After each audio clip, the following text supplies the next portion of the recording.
Hey, BHH and NC here, spectating and speculating about finding grace in America in these times. Welcome aboard. Observed. It is not food that is evil, but gluttony. Not the begetting of children, but unchastity. Not material things, but avarice. Not esteem, but self-esteem. This being so, it is only the misuse of things that is evil, and it is only the misuse of things that is evil, and such misuse occurs when the intellect fails to cultivate its natural powers. It was very dark and deep.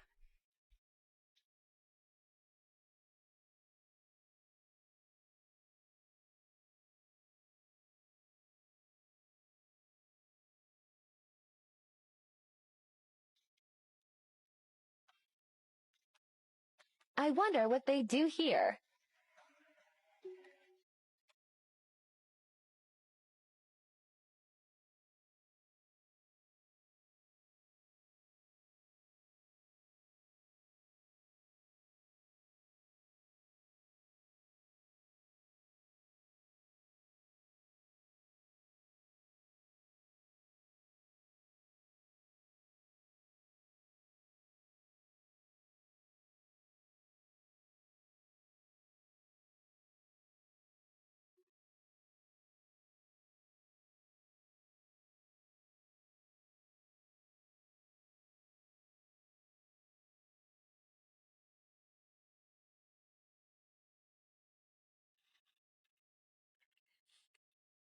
We wanted to explore more.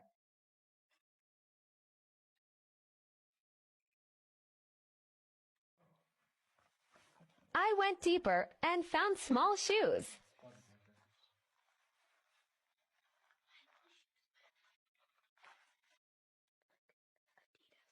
Air one. I think these are old shoes. I'm not gonna touch them. Disrespectfully. See the bones. What's this? Are those animals' bones or something else? I don't understand why people make jokes about white people. Me and my girlfriend explored the secret mason cave again. If you hold this, give you guys a good 2 feet up.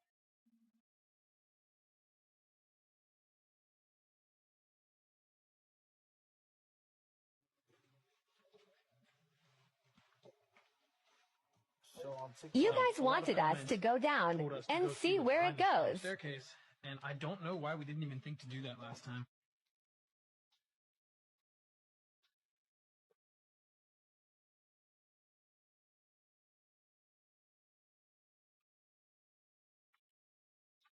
This goes back pretty far. Oh, I see something back here.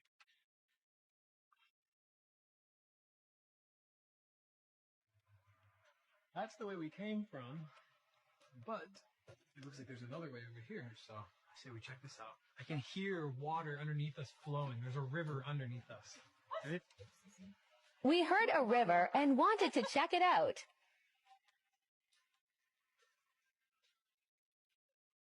I cannot believe this. Oh, this is I see it! I've never seen. It's beautiful. I'm gonna step in it though. I'm not certain about a lot in life, but one thing I am certain of is how genuinely disturbing this story is. Silly and evil and vicious and tricking people and being mischievous, you know. But by this point, he was kind of a boring character who was just always chasing after this woman called Columbine. So there was a void. The demon character needed to come back, and Clown took that place in the British pantomime. So there was a role switch. So Clown embodies the character of the original Harlequin, who is based off of the Wildman tradition of Europe, the ancestor spirit worship tradition, who venerate the Nephilim. So, in a historical sense, he is literally a representation of a demon. Like, that just goes without me saying. That's what he embodies in the way he acts. And that's who he's based off of historically throughout Europe. But there was a costume change done in the 1800s by a shady family called the Dibdins. So Charles Dibdin was a renowned member of the Leicestershire Lodge, number 2426 or something like that. He was actually a very famous musician of that time period. He was kind of one of the most famous media moguls of the time. He wrote so many plays and songs which were sung by the British sailors in the military. He kind of was equated with being the most important musician of the time because he kept the morale up for the wartime sailors, and they sang his songs on the boats, and he kind of was equated with being a brilliant man who helped bring our country to victory type of person, you know. But he had a son by the same name called Charles Dibdin Jr., and he headed up the Sadler's Wells Theatre of that time, who was where the clown and this whole performance was happening. And he kind of hijacked the show. He came in and he said, you know, I'm going to change everything. And this has never been done before, by the way. This is a brand new thing in the 1800s. You know, for hundreds of years, the characters have dressed the same. They've always done the same things. Nothing's changed for centuries. But this son of a Freemason comes along and says, now I'm going to change all the costumes. And he basically changes the way the clown dresses, which used to be a boring, white, plain, nothing servant rag, into this psychedelic, monstrous-looking, fractal, multicolored thing with the crazy wigs. And it was such a bizarre change. There was no reason to do that necessarily. You know, it's a huge jump from boring, plain servant rags to extremely psychedelic, monstrous-looking clown imagery with polka dots everywhere. It was just, where was this inspiration coming from? And you'll find, you know, he did a lot of traveling around India for a long time in that area, and so did his father, you know. And you know, the Freemasons are traveling men. That's what they do. They travel around and they pick up a thing or two and establish their lodges all over the place. And I think they would have witnessed a lot of this ancestor spirit worship in the Indic regions in Indonesia, let's say. And I think that's where he got the inspiration for his costumes. Because if you look at the demons and the representations all throughout that region, they look identical to the very first clown costumes. They're wearing the same ritualistic garb and the similar face makeup. So it seems like this son of a Freemason inserted into the most popular artistic form of that time, the theatre, a demon on stage to be venerated. And from that day, that image of a clown was picked up by everyone else. It became the standard. And the demon was inserted into the media that day through an idol known as Joseph Grimaldi, who performed the clown brilliantly. People loved his character. They were obsessed with him. He was a rock star of the day, and he was constantly dressed like a demon, and people idolized him. So other clowns who wanted to be clowns mimicked his dress and the way he looked. He's often equated with being the father of modern clowns, the guy who invented the clown. He wasn't, though. He was just a patsy used to don the costume designed by a son of a Freemason who mimicked it from these ancestor spirit cult worshippers in the East. And he just brought it onto the stage. So it can be traced historically, but it's not talked about. I've kind of uncovered all this, you know, and I'm trying to show historically something dodgy happened at this time period. There was no reason to change the costumes. It was well established for hundreds. People say he was trying to make his mark on the scene to establish himself in the world of theatre as somebody to take seriously or something, but no, it's too obvious. Because there's a particular demon in Bali called the Kala Sungsang, and this is called that translates to upside down demon. And it's always depicted doing a handstand with its head turned up, looking directly at the person. Basically, like his head is the crotch, basically, staring at you with his feet in the air. And you find that a lot of artwork was made of Grimaldi wearing the clown costume, drawings and paintings of him in the exact same position, showing the exact same expression, looking the exact same way. So I think it was a literal takeaway from Bali culture specifically, actually, just south of Indonesia, one of the islands there. And if you look at all the masks in that region of the demon masks, they look just like clowns with white faces, big red lips, but they have fangs sticking out, strange patterns on the face, you know. You can trace it exactly where they came from.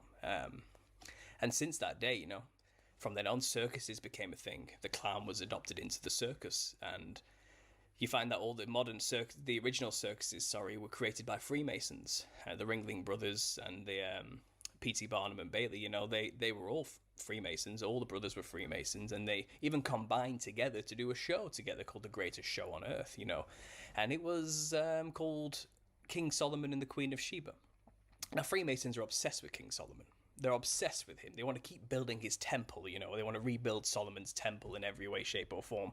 A lot of the rituals revolve around him. They consider him maybe one of the first master masons, but it also goes all the way back to Nimrod as well. He was considered one of the first original masons, and it's very strange, but the two pillars, Yakin and Boaz, are associated with King Solomon's temple. And Yakin and Boaz, the two pillars, are said to be the pillars that survived after the flood. Gary Wayne talks about this. They were the pillars that had the knowledge, which corrupted mankind, inscribed on them in language, in hieroglyphs, created by Enoch, the bad, from Cain's lineage. And it's just, that's all secret societies have to link back to this ancient antediluvian serpent worship, veneration of fallen angels and Nephilim gods, you know.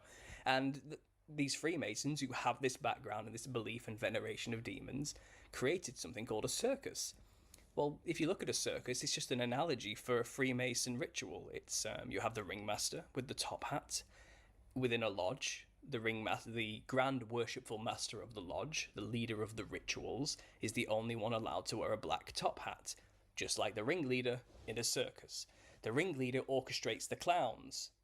Well, the grand worshipful master in a lodge orchestrates the ritual, which venerates and worships and channels demons. It's the same analogy, you know, but they've just transferred it into a huge grand spectacle and gets the public involved in the ritual. And circuses were a big deal back then. If the circus came to town, you went. What else were you going to do? There was no TV or any of this. You would go, you know, everyone else is going. And the circus itself is kind of like a psychedelic place, you know, full of fractal patterns and designs and spinning light wheels and carousels and all this, and just flashing lights everywhere. I think it is a tongue-in-cheek representation of this DMT realm where the clowns reside, where the jesters reside, where the demons are. They're trying to create physical representations of spiritual concepts, because that opens up channels, it opens up portals, it gives the demons the ability to manifest here physically through the channels that are created who wear the costume, or, you know, in a sense create an environment, an entire environment like a circus, which would then manifest that spiritual concept into the physical and allow more channels to be open. It seems like that's what was going on. Today's circuses are old news. They're old-fashioned. They don't really happen anymore. We have TV now. The clowns are on television. The clowns are singing to us in the charts, you know. All the famous people dress like clowns, or they at least red the hair up, white the skin up, put bright red lipstick on, or some kind of crazy multicolored clothing on, or something, because they are doing the same thing. They are channeling. I want Canaanites, and I think I've written down somewhere, but I believe one of Israel's tribes, I think someone sent them to go check out the lands of the Ammonites or the Canaanites, and they saw that they were as grasshoppers in the sights of these people. So that's quite a, you know, a good example of that. There were giants once in the past, and in Genesis 6 it does say there were giants in the earth in those days, and also after that, when the sons of God came unto the daughters of men and bore offspring, the same children were men of renown. You know, they were worshipped as gods, essentially. So here they are, these giants. And I also made respect that most of them are described as having pale white skin, maybe like porcelain, and having red hair. Not dissimilar from clowns that we know of in general. They were known to have 2 sets of teeth, but in a wide way, so 1, 2, 4. They would have a wide smile because of this extra row of teeth on each side. So I made this statement, you know, clowns and Nephilim, symbolically, are one in the same. They look the same. And people sent me a bit of information, and I haven't got it here, but if I can quickly, that sorry, there's a mistake there, but clowns and the Shriners were connected. So Shriners, clowns. Now the Shriners are kind of like a subset of Freemasons, and as far as I'm aware, the clown, or the clown we know of, were invented by Shriners. It's a symbol they created. This secret occult society who worships the Nephilim gods, coincidentally, invented the clowns that we know of and love in television, like your Krusties, or you you bozos, to get darker. These are the people, you know, that go around on the segways, quite famously. Sorry, looks like my internet's going slow here.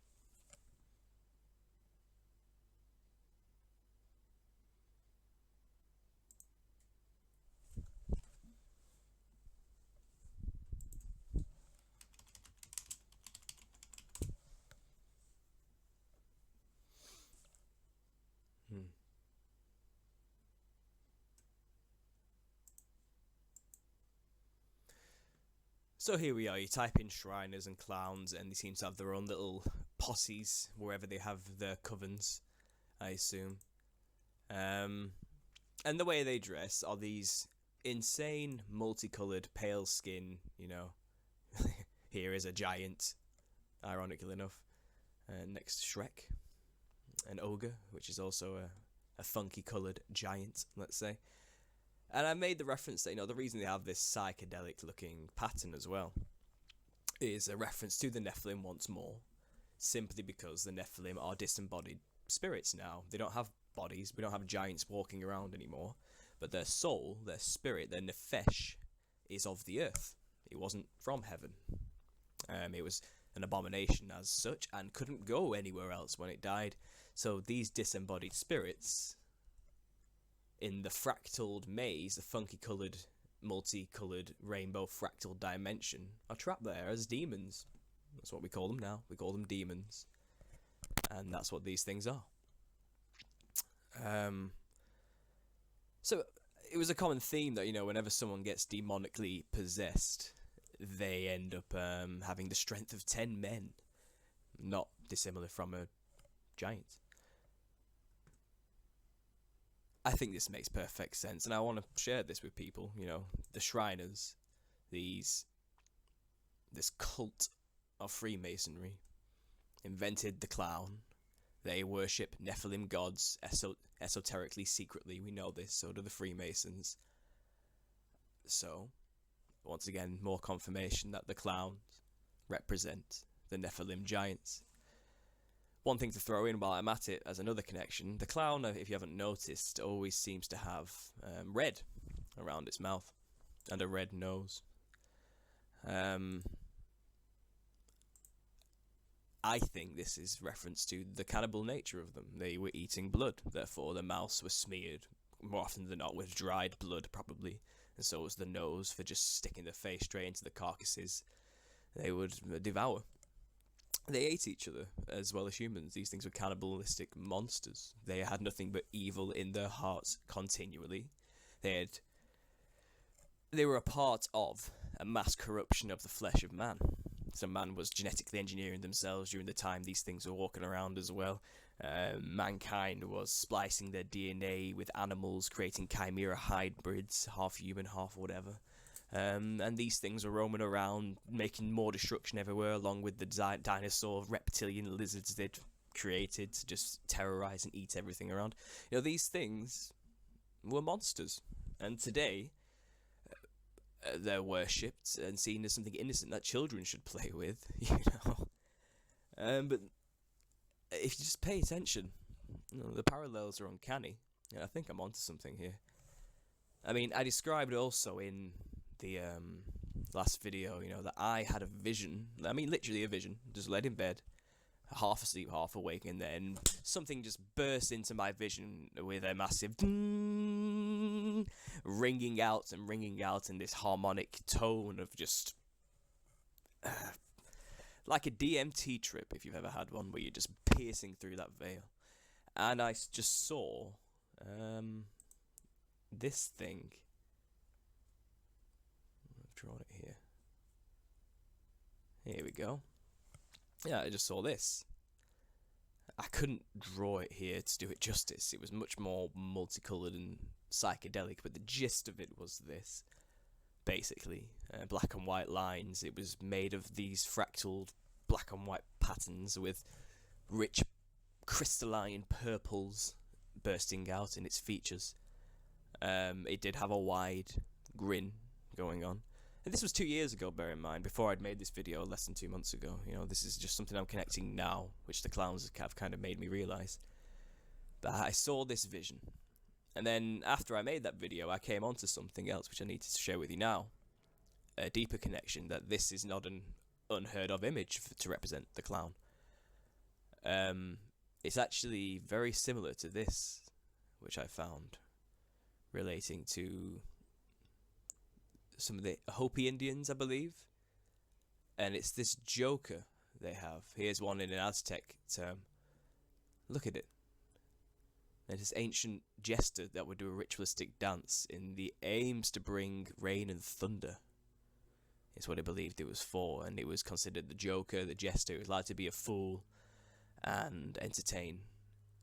And here it is with the black and white fractal design.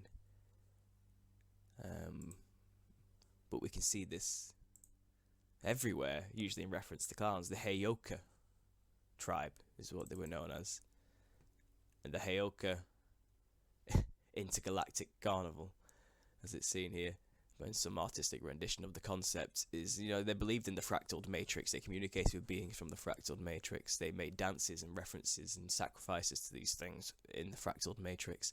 All these multicolours, crazy patterns are exactly what clowns wear while they're in this other dimension. So I'm saying demons look like clowns. The Nephilim looked like clowns. And the one I saw in that drawing with its black and white fractal matrix had this going on. Its head, its skull, was shaped like this. It wasn't wearing a hat. It just had this curved horned motif happening. Here's the horns as well. And like this Heyoka tribe, whenever they show the clown, if I can get it here, no, it had these two horns. It was always horned, and it was a part of its being, essentially. Again, this is very similar to what I saw. But it was a giant. I was looking up as a giant, as I described in the other video. The people commenting didn't quite get my concept when I said they were huge but weren't. You know, it's all about relative size. I was looking up at a giant, not just like this, you could say, but it was black and white. The big red purplish smile and jester horns, you know, sticking out. And it was terrifying but awe-inspiring at the same time. It had a cheeky look in its face. It's the only way to describe it. It had a plan, you know. It was consciously aware that I could see it too. And I know what the underground psychedelic subculture likes to believe about these jesters. They believe these elf machine jesters are good, and, you know, they will say things to you that are offensive, but they've been told by humans who want to enjoy the psychedelic experience that these things are offending you because they're trying to shatter your ego. You know, they're actually trying to show you not to take things so seriously, because everything's going to be okay when you die. You know, sin isn't real. Look at you taking life seriously. Ha ha ha, what fools humans are. And you look at these things just laughing at you, dancing around you, you know, when you're on these trips on DMT. And you've been convinced from the words of man that these things are good and they're just trying to teach you something. But these things attack people. And it's funny listening to the psychedelic reporters trying to fathom what happened to them. Like, why did these things turn on me? I don't understand. Did I do something wrong? And usually they start to think that maybe, you know, they let the fear take over them, so these things were messing with us. And they try to justify that these beings must be good in some way. But what I'm saying is, if you look at your history and where these things came from, these things aren't good. You need to stay away from them. I'm serious.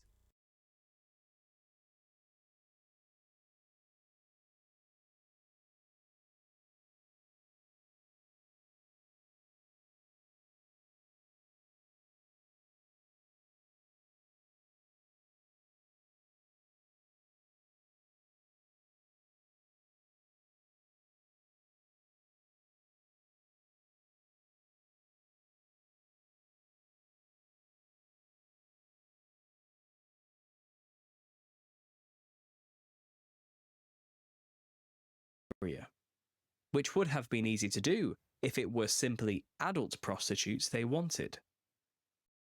In 2011, the Jesters had a disgruntled paralegal file a lawsuit against them on charges of intimidation, loss of income, and child sex trafficking.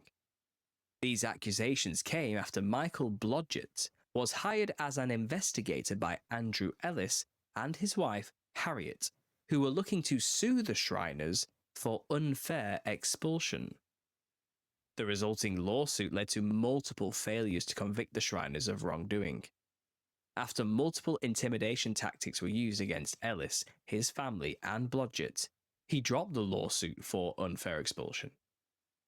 It was while working closely with Ellis that Blodgett discovered the Jesters' alleged human trafficking involving children. He would use this discovery in his lawsuit against the ROJ, and we can read from the US court's documentation on the proceedings what those allegations were. Quote, Plaintiff Michael W. Blodgett brings claims against John Hanson, Tony Kral, the trustees of Zura Shrine, Court 53, Royal Order of Jesters, and 10 unnamed defendants, collectively defendants. Blodgett's core allegation is that the Jesters operate just like the Mafia, but with 22,000 members nationwide whose main or sole purpose is human trafficking, which they operate secretly under the guise of being good, trustworthy Shriners to whom the public can direct US millions in funds annually, and rest assured such funds are being put to good charitable purposes. With respect to the alleged Mann Act violations, plaintiff claims that Jesters collect and maintain lists of human trafficking victims for use at their conventions. He asserts that Mann Act violations occur at least 3 or 4 days each month at local, state, and national levels. According to plaintiff, each new jester must commit a trafficking act in view of other jesters to discourage him from reporting any misconduct. Regarding obstruction of justice, plaintiff alleges that defendants committed fraud on the court during the state court proceedings by seeking sanctions against Ellis's attorney and communicating ex parte with Judge Rosenbaum. He further avers that defendants illegally wiretapped and intimidated plaintiff in his work as Ellis's paralegal. Repeatedly, as to allegations of intimidation and retaliation, plaintiff contends that defendants employed individuals to intimidate, monitor, and wiretap him. Plaintiff claims he filed 2 police reports with the St. Paul Police Department documenting threats or intimidation. End quote. Blodgett stated that numerous Shriner witnesses backed down from testifying after the jesters approached them with a bribe offer, promising membership to their exclusive club. Ellis had changed his statement to no longer include jester intimidation as a reason for dropping his court case against the Shriners for unfair expulsion. The entire case was dismissed with prejudice by the United States District Court of Minnesota because there was insufficient evidence to support the claims of intimidation by Blodgett. The judge ruled that there was no evidence that the defendants were involved in child sex trafficking, and it wasn't enough that other members of the same organization were being prosecuted for the same allegations. It is worth noting that this is the only available public record that infers by passing comment that other members of the jesters were involved with child sex trafficking specifically. To further add insult to this crushing defeat, the trustees of Zura Shrine filed a motion for sanctions, requesting that Blodgett be banned from pursuing similar litigation in the future against any member of the Jesters or affiliated organization. They then demanded that Blodgett pay their attorneys' fees incurred in bringing the motion. The court ordered Blodgett to pay the defendants $4,394 before complete documentation of the court proceedings was released in March 2012. Though Blodgett never made the exact nature, location, and groups involved in the child sex trafficking clear, there is precedence to believe him at his word.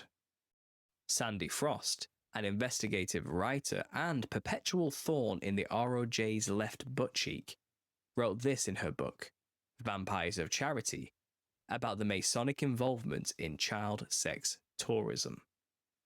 Quote, 19 members of the Royal Order of Jesters were called to testify for the defense in a federal lawsuit about their alleged first-hand knowledge of prostitution involving minors while on a fishing trip, apparently one of many, to Brazil. Included in the court documents are statements from 5 Brazilian Indian girls who allege they were victims of sexual abuse perpetuated by a group of foreign tourists, North Americans.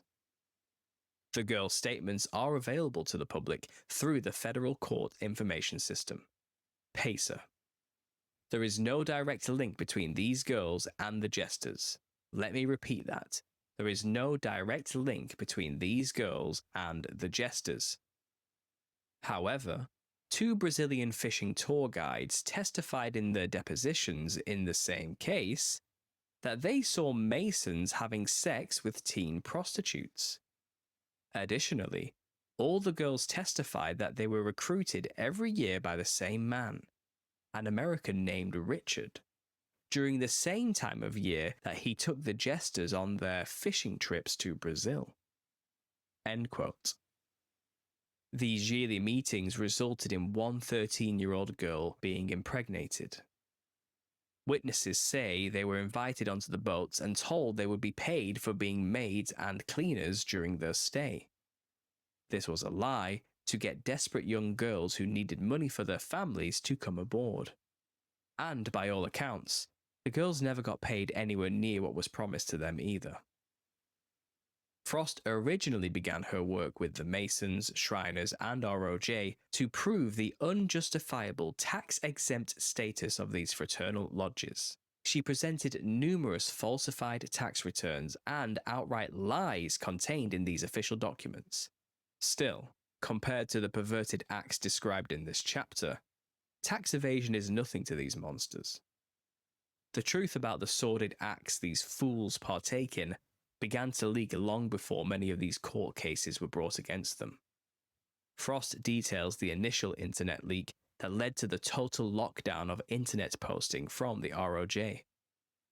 Quote, in December 2002, Jester National Officer Dennis R. Schuler wrote to Jester webmaster Frank Bailey, quote, the purpose of this letter is to inform you that at a recent Board of Directors meeting of the Royal Order of Jesters, a resolution was passed which directed the abolition of all jester-related bulletin boards and internet sites.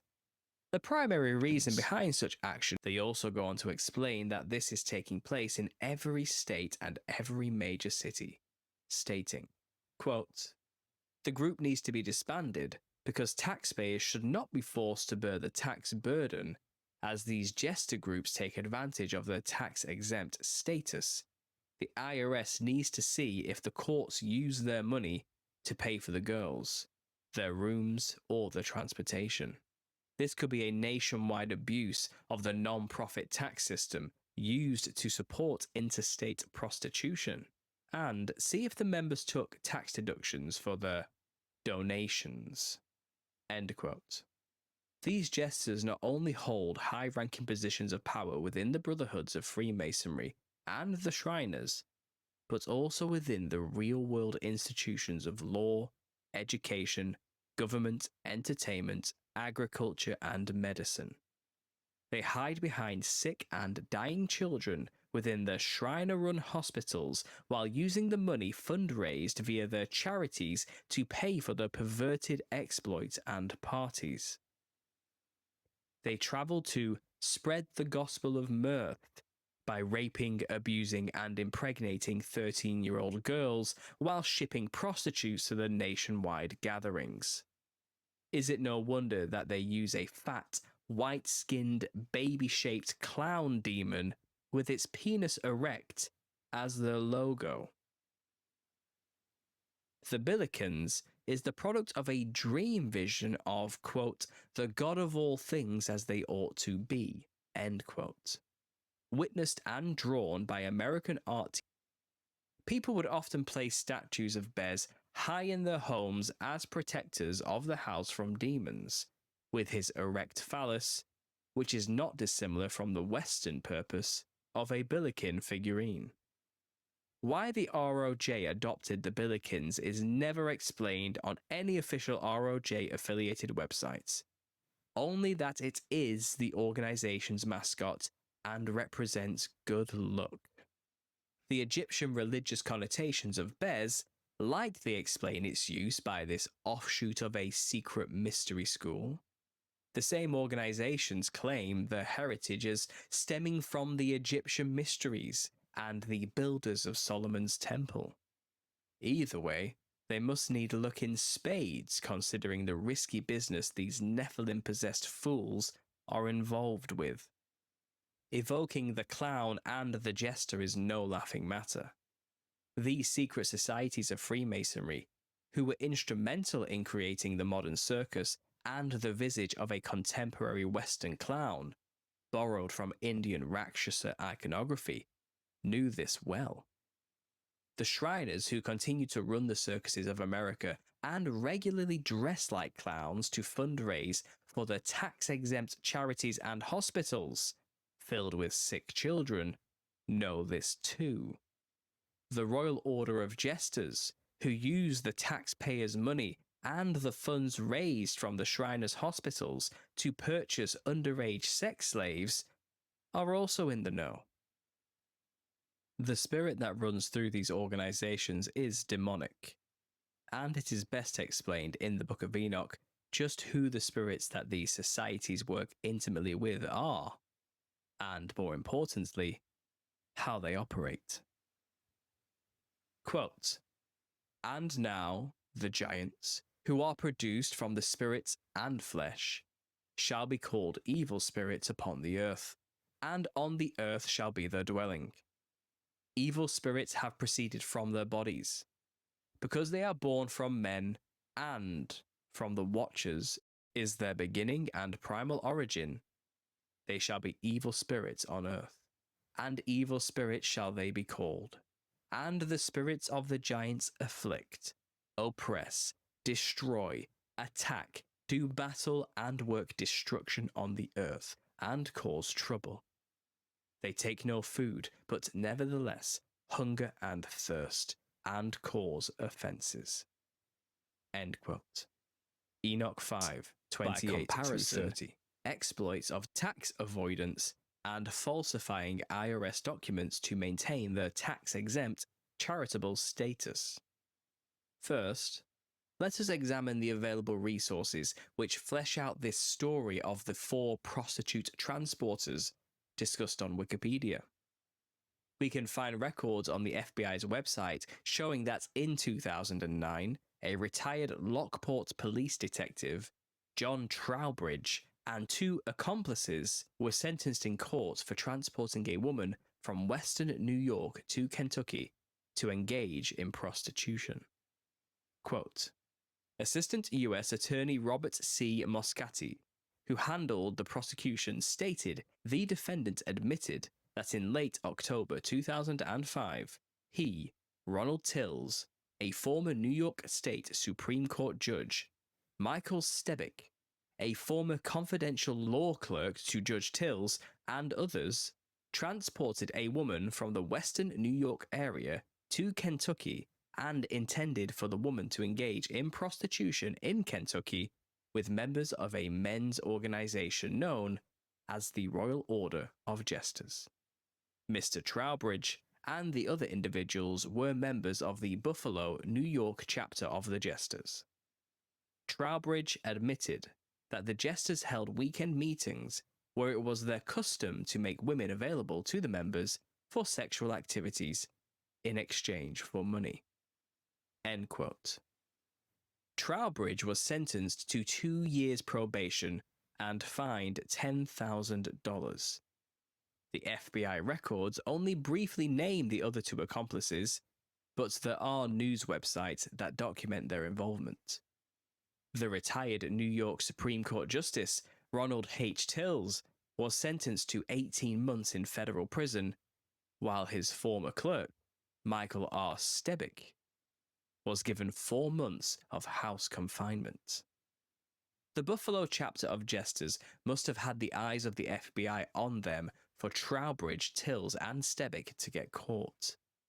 This seems all the more apparent if we look into another FBI record from 2010, in which the FBI released a statement showing that Erie County's sheriff deputy was caught trafficking sex workers in April of 2005, 7 months before the Kentucky case, across the northern border from Buffalo into Ontario, Canada, to supply prostitutes to another Jesters convention. Quote, Assistant U.S. Attorney Robert C. Moscati, who is handling the case, stated that Lesinski admitted to transporting women in April 2005 from the Buffalo airport to a hotel in Niagara Falls, Ontario, Canada, where the Royal Order of Jesters was holding its national convention.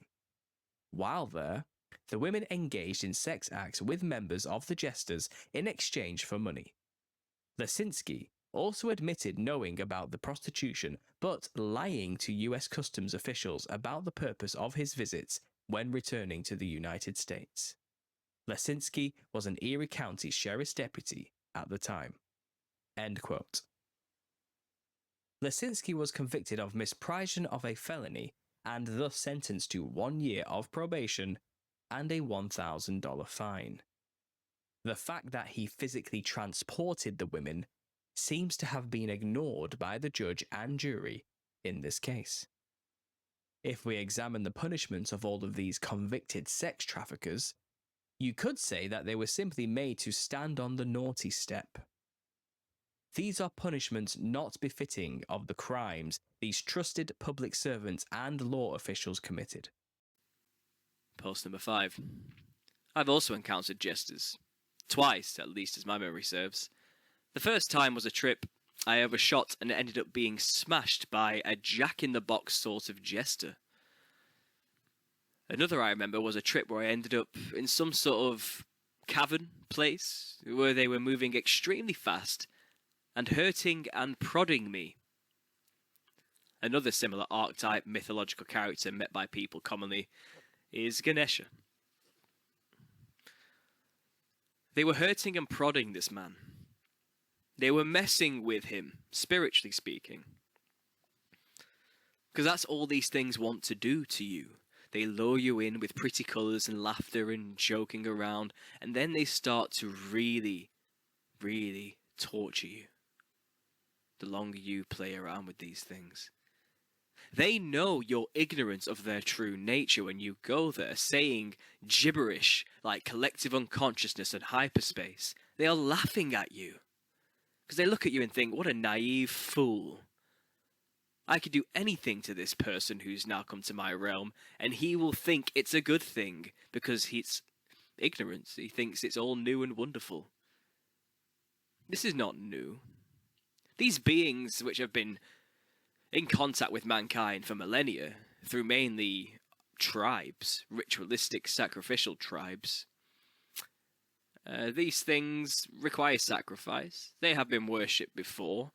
And now we have a bunch of 21st century millennials smoking DMT, not knowing anything about history at all, meeting these jesters and thinking for some reason these beings must be good and fantastic and teach you something.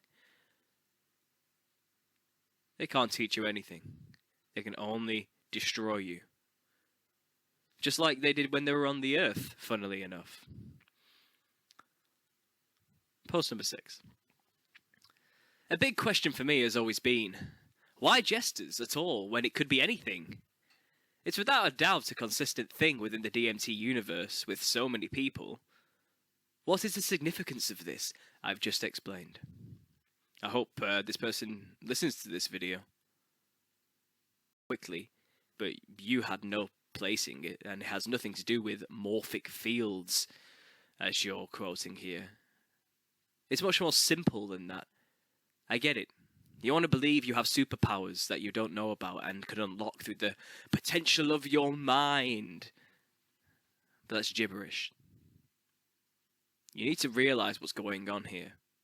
Yes, there is a spiritual dimension all around us.